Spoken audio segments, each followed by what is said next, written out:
Fala galera, tudo bem? Espero que sim. Vamos dar continuidade ao nosso estudo sobre os métodos de contagem. Próximo exemplo eu falo o seguinte. Para pintar a bandeira abaixo, há 4 cores disponíveis. De quantos modos ela pode ser pintada, de modo que faixas adjacentes tenham cores diferentes? Primeira coisa que vocês precisam saber é o que são faixas adjacentes, né? Faixas adjacentes são faixas vizinhas, ou seja, aquelas faixas que estão coladas uma na outra. Por exemplo, a primeira faixa ela é adjacente com a segunda. A segunda faixa ela é adjacente com a primeira e com a terceira, tá bom? Isso são faixas adjacentes. A terceira faixa ela é adjacente com a segunda. Então, vamos escolher aqui sucessivamente.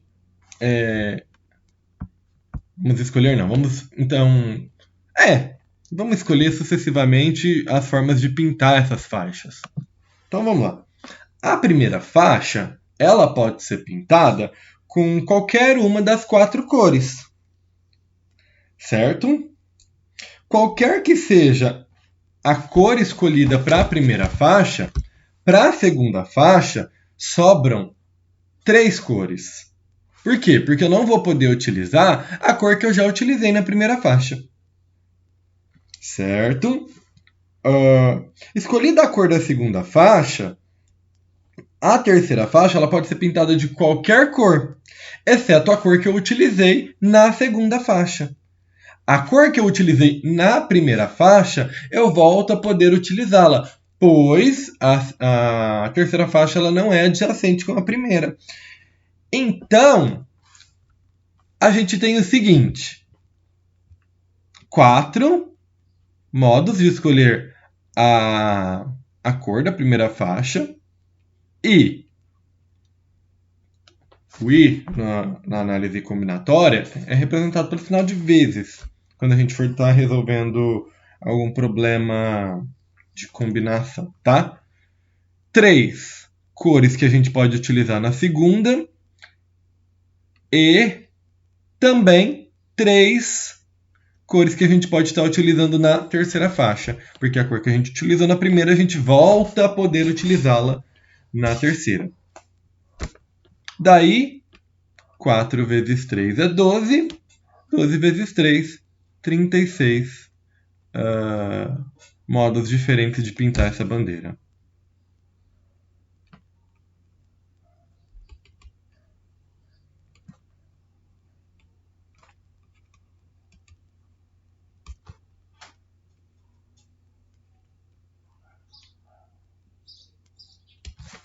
Vamos para o próximo? Quantos são os números de 3 algarismos distintos? Pensa um pouquinho e a gente já resolve. Pensaram? Então vamos lá. Nós vamos escolher sucessivamente os 3 algarismos, começando com o da esquerda. Isso é importante, como vocês vão ver abaixo. O primeiro algarismo ele pode ser escolhido de 9 modos, pois o primeiro algarismo ele não pode ser 0. Tá? Então vamos lá, deixa eu montar um esqueminha aqui para vocês. 1, 2, 3. Aqui embaixo eu vou colocar a quantidade de números que eu posso colocar nas casinhas. Então, ó, a gente vai começar da esquerda para a direita, isso é importante, tá? Aqui, na primeira casinha, eu posso colocar 9 números. Eu tenho 9 algarismos que eu posso estar colocando ali. Por quê? Quais são os algarismos que a gente tem de 0 até 9? 0, 1, 2, 3, 4, 5, 6, 7, 8 e 9. No primeiro algarismo, eu não posso colocar o número 0, porque se eu colocar o número 0, na verdade eu não estou tendo um número de 3 algarismos, e sim um número de 2 algarismos, porque 0,59 equivale a 59. Tá? Então, aqui na primeira casinha eu posso colocar 9 algarismos quaisquer. Na segunda casa, então, lembrando que os 3 algarismos eles têm que ser distintos. Eu poderia colocar 8 algarismos. Por quê? Eu não posso colocar o número que eu já coloquei aqui. Porém, no primeiro algarismo, eu não podia colocar o 9, o 0. Agora, no segundo, eu já posso colocar o 0. Porque o 0 na casa das dezenas faz diferença. Tá bom? Então, eu teria 8 possibilidades, mas como agora eu posso colocar o 0, eu volto a ter 9.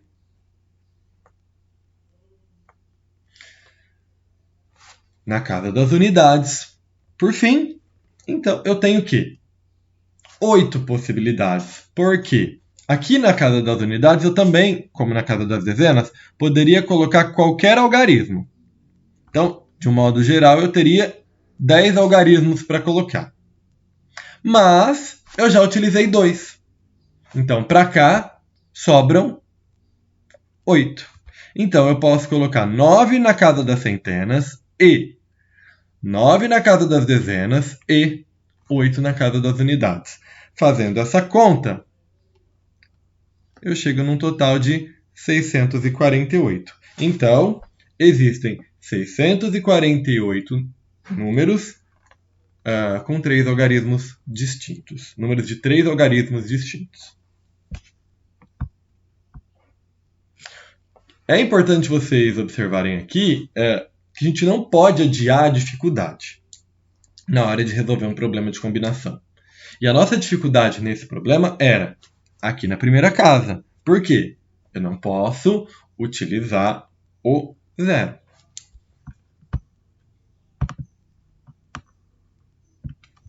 Vamos lá. Vamos para mais um exemplo. O código Morse usa 2 letras, ponto e traço. Então, as letrinhas do código Morse são ou ponto ou traço.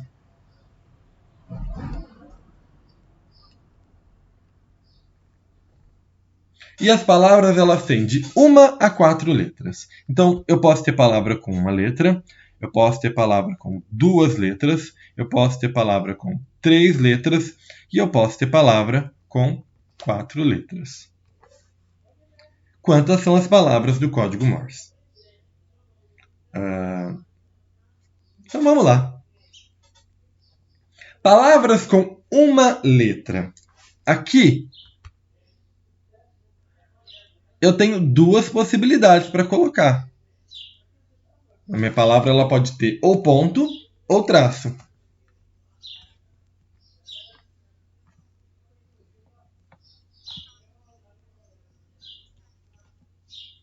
Com 2 letras, a primeira letra ela pode ser ou ponto ou traço também. E a segunda letra ela também pode ser ou ponto ou traço, porque não está especificando que não pode acontecer coisas iguais. Então pode acontecer de ser ponto e ponto ou traço e traço. A terceira palavra, desculpa. Diego. As palavras com 3 letras, na primeira letra a gente pode ter aqui ou ponto ou traço, na segunda letra ou ponto ou traço e na terceira letra ou ponto ou traço também. E palavras com 4 letras, na primeira letra o ponto ou traço, na segunda letra o ponto ou traço, na terceira letra o ponto ou traço e na quarta letra o ponto ou traço. Então aqui, palavras com 2 letras, nós temos 4. Palavras com 3 letras, nós temos 8. Palavras com 4 letras, nós temos 16.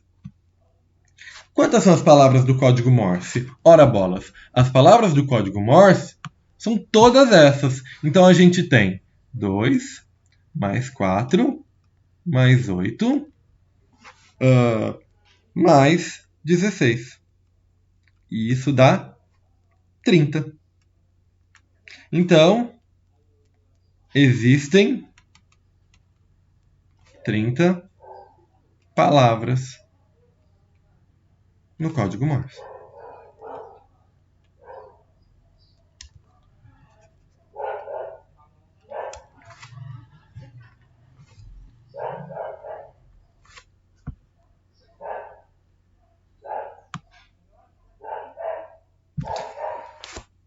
A postura que a gente deve utilizar para resolver problemas de combinação é: a gente deve sempre colocar no papel da pessoa, se colocar no papel da pessoa, que vai realizar a atividade solicitada no problema e ver quais são as decisões que nós devemos tomar. Então, de novo, a gente deve sempre nos colocar no papel da pessoa que vai fazer a ação solicitada, para a gente ver de fato quais são as decisões que nós devemos tomar.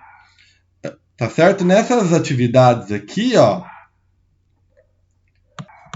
em algumas nós nos colocamos no papel da pessoa que deveria colorir a bandeira.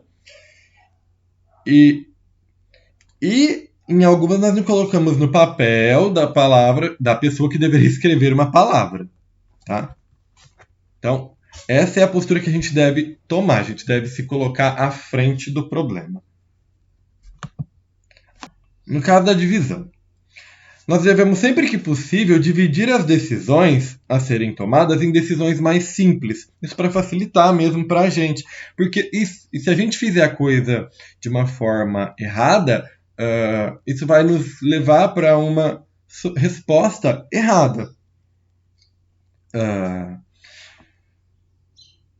Colorir a bandeira foi dividido em colorir cada região, por exemplo. Então, a gente quebrou um problema grande em várias situações mais simples de se resolver. Formar um número de 3 algarismos, a gente dividiu isso em escolher um algarismo a cada etapa.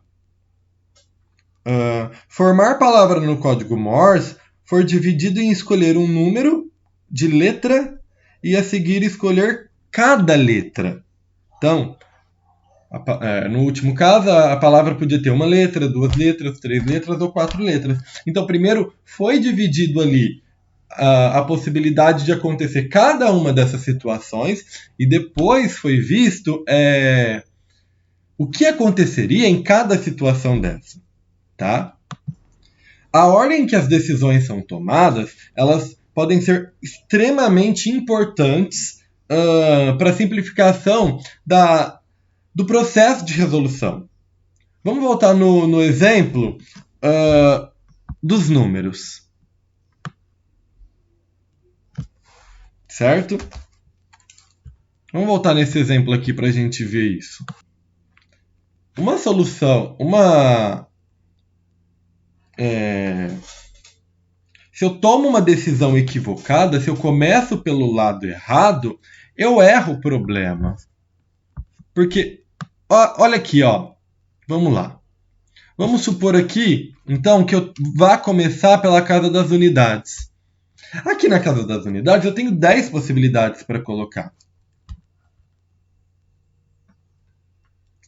Aqui na casa das dezenas eu tenho 9, que eu tiro uma. E se você não tomar bastante cuidado, aqui na casa das centenas você vai colocar 8. E aí você fica com 10 vezes 9 vezes 8 e isso dá 120. Que é diferente da resposta correta. Se você começar pela casa das unidades, você vai ter que tomar um cuidado muito grande, porque ao começar pela casa das unidades, você vai ter que falar assim, ó, se no primeiro algarismo, no caso no algarismo das unidades, eu tiver o 0. Aí depois você descobre os outros. E depois, caso ele não seja o 0. E aí, por fim, você juntaria essas duas respostas. Dá certo, mas acaba sendo mais complicado. Vou mostrar para vocês que realmente dá certo. Ó. Isso aqui está errado. Se eu quero começar pela casa das unidades, então, supondo, primeiro caso, unidade 0. Se aqui na casa das unidades é o 0, para as unidades eu só tenho uma possibilidade. Aí para cá eu vou ter 9.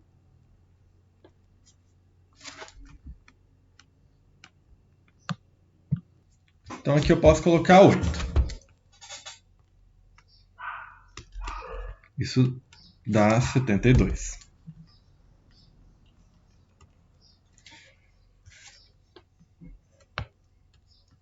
Começando ainda aqui pela casa das unidades, agora, na primeira casa, eu não posso ter 0. Vou colocar não 0. Então aqui eu tenho 9. Aqui eu vou assumir que seja o 0. Então aqui eu tenho 1. E aqui eu só tenho 8 também, porque eu não posso utilizar nenhum desses dois, né? Então isso também dá 72. E o meu terceiro caso, não 0, não 0, e aqui é óbvio, não 0. Aqui eu posso colocar 9, aqui eu posso colocar 8, e aqui eu posso colocar 7. Isso dá 504. 504 mais 144 dá 648.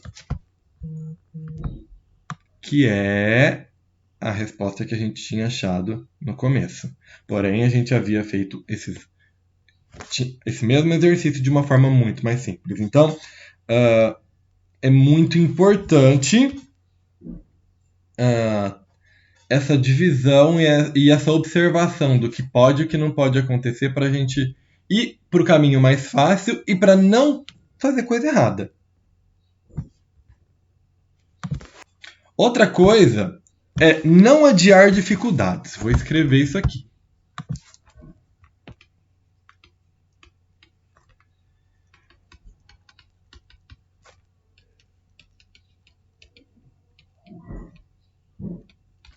Tá?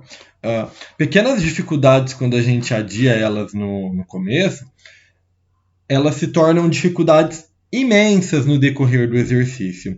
Se uma das decisões a serem tomadas for mais restrita que as demais decisões, essa é a decisão que você deve tomar primeiro, que foi o caso que eu utilizei no exercício anterior que eu fiz agora há pouco, né? Se eu tivesse logo de cara falado que na primeira casa eu não posso utilizar o 0, teria resolvido esse problema de uma forma muito simples. Mas eu não destaquei isso, e aí eu fui resolver de outra forma. Olha o que aconteceu. Ficou um problema muito maior. Então, pequenas dificuldades adiadas no início, elas se tornam grandes dificuldades no decorrer do problema. Porque aí depois eu vou ter que separar esse negócio em casos. Tá?